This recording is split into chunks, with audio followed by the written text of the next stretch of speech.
অস্তিত্ব টিকিয়ে রাখার এক চূড়ান্ত এবং রক্তক্ষয়ী লড়াইয়ে দ্বারপ্রান্তে আজ দাঁড়িয়ে আছে গোটা মধ্যপ্রাচ্য।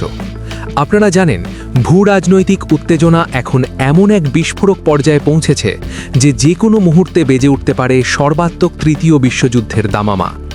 আর এই ধ্বংসযজ্ঞের ঠিক আগেই বিশ্ববাসীকে স্তব্ধ করে দিয়ে পারস্য উপসাগরের অতল গহ্বর থেকে একে একে ভেসে উঠছে ইরানের দীর্ঘদিনের গোপন ত্রাস, তাদের কুখ্যাত আন্ডার ওয়াটার মিসাইল সিটি বা সমুদ্রের তলদেশে থাকা গোপন ক্ষেপণাস্ত্র শহর। হ্যাঁ দর্শক, আপনারা ঠিকই শুনছেন।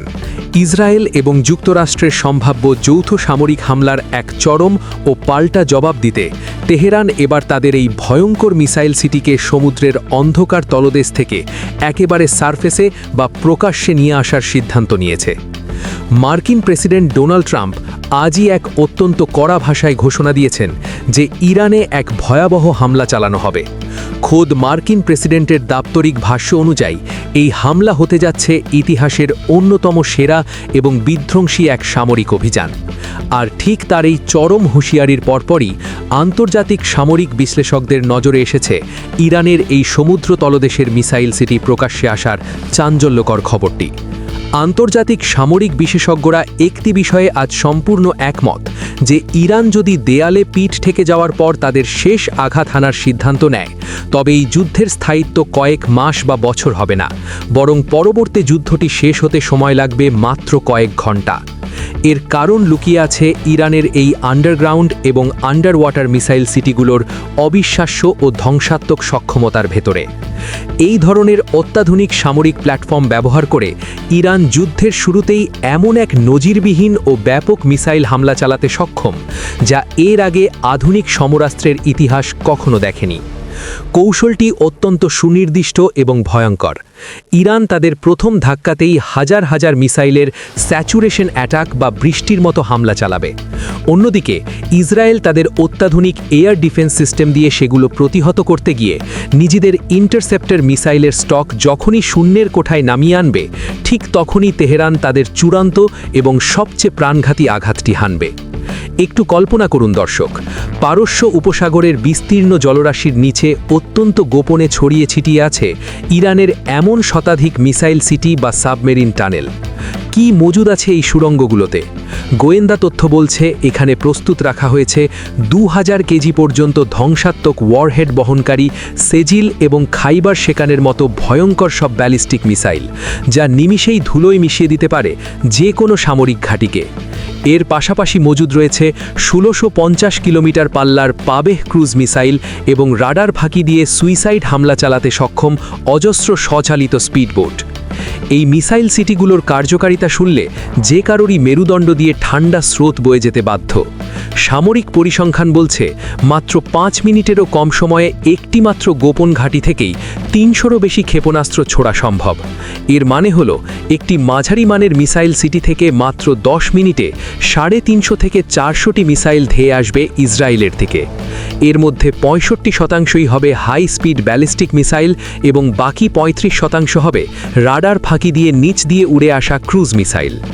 এত অল্প সময়ে এত বিপুল সংখ্যক মিসাইলের আক্রমণ ইসরায়েলের গর্বের অ্যারো 3, ডেভিড স্লিং কিংবা মার্কিন যুক্তরাষ্ট্র পাঠানো সর্বাধুনিক থার্ড প্রতিরক্ষা ব্যবস্থাকেও এক কঠিন এবং প্রায় অসম্ভব পরীক্ষার মুখে ফেলবে তার বলার অপেক্ষা রাখে না। ডিফেন্স সিস্টেমগুলো ওভারলোডেড হয়ে কার্যত অচল হয়ে পড়তে পারে। বিশেষজ্ঞরা ধারণা করছেন ইসরায়েল বা যুক্তরাষ্ট্র যদি এই মিসাইল সিটিগুলোতে বিন্দুমাত্র আঘাত হানার চেষ্টা করে, তবে ইরান আর কালক্ষেপণ করবে না। তারা সরাসরি ইসরায়েলের সবচেয়ে সংবেদনশীল এবং সুরক্ষিত জায়গা দিমোনা পারমাণবিক চুল্লি এবং অত্যাধুনিক F-35 যুদ্ধবিমানের ঘাঁটি নেবাতিমকে লক্ষ্য করে পাল্টা হামলা চালাবে। আর এই হামলা যদি একবার সফল হয়, তবে তা ইসরায়েলের জন্য এমন এক দীর্ঘমেয়াদী এবং অপূরণীয় ক্ষতির কারণ হবে যা সামলে ওঠা তাদের পক্ষে প্রায় অসম্ভব।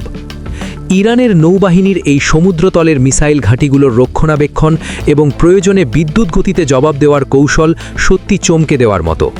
বিশেষজ্ঞরা বলছেন আধুনিক বিশ্বে এখনও পর্যন্ত শুধুমাত্র ইরানের পক্ষেই এত গভীর, এত বিস্তৃত এবং সম্পূর্ণ গোপন এক মিসাইল ইনফ্রাস্ট্রাকচার গড়ে তোলা সম্ভব হয়েছে। এই পুরো মিসাইল প্রকল্পের একটাই মূল উদ্দেশ্য, যেভাবেই হোক ইসরায়েলের বহুস্তরীয় প্রতিরক্ষা ব্যূহ ভেদ করা। আর এই লক্ষ্য অর্জনে তেহরান শুধু প্রথাগত প্রযুক্তি ব্যবহার করছে না, শব্দের চেয়েও বহুগুণ দ্রুতগামী হাইপারসনিক প্রযুক্তি, পাশাপাশি লো অবজারভেবল বা রাডারে সহজে ধরা পড়ে না এমন ক্রুজ মিসাইল ব্যবহার করে ইসরায়েলে হামলা করতে চায় তারা। সবচেয়ে ভয়ের ব্যাপার হলো ইরানের এই মিসাইল সিটিগুলোর প্রকৃত অবস্থান জানা ইসরায়েল কিংবা যুক্তরাষ্ট্রের বাঘা বাঘা গোয়েন্দা সংস্থাগুলোর পক্ষেও প্রায় অসম্ভব। এর কারণ অনেক ক্ষেত্রেই সমুদ্রতল থেকে 30 থেকে 40 মিটার গভীরে কঠিন পাথরের নিচে তৈরি অত্যাধুনিক টানেলে এই সুবিশাল অস্ত্রভাণ্ডার লুকিয়ে রাখা হয়েছে। আকাশের স্যাটেলাইট ইমেজে বা উপগ্রহের ছবিতেও এই গভীরতার কোনো অস্তিত্ব বা রেডিও সিগন্যাল ধরা পড়ে না। শুধু আকাশ বা জলপথেই নয়, আগামী যুদ্ধটা হবে ভার্চুয়াল জগতেও। সামরিক হামলার পাশাপাশি ইরান তাদের দুর্দান্ত সাইবার সক্ষমতা দিয়েও এক ভয়ঙ্কর আক্রমণাত্মক কৌশল গ্রহণ করছে। বিশেষজ্ঞরা বলছেন, মুহুর্মুহু ক্ষেপণাস্ত্র হামলার ঠিক একই সময়ে ইসরায়েলের কমান্ড অ্যান্ড কন্ট্রোল বা সামরিক যোগাযোগ অবকাঠামোকে সাইবার হামলার মাধ্যমে পুরোপুরি অচল ও অন্ধ করে দিতে পারে তেহরান, যাতে ইসরায়েলি সেনাবাহিনী নিজেদের মধ্যেই কোনো যোগাযোগ না করতে পারে। সব মিলিয়ে মধ্যপ্রাচ্যের পরিস্থিতি এমন এক ভয়াবহ মোড় নিয়েছে, যেখানে দাঁড়িয়ে নিরাপত্তা বিশ্লেষকরা এক গভীর এবং চূড়ান্ত সতর্কবাণী উচ্চারণ করছেন। তারা বলছেন, এই যুদ্ধ কে শুরু করল এখন আর তার চেয়ে সেটি মোটেও বড় বিষয় নয়, বরং আজকের দিনে সবচেয়ে বেশি গুরুত্বপূর্ণ এবং আতঙ্কের বিষয় হল কে এবং কিভাবে এই ধ্বংসাত্মক যুদ্ধ শেষ করবে। আমরা নজর রাখছি প্রতিটি মুহূর্তের আপডেটে, চোখ রাখুন আমাদের পর্দায়।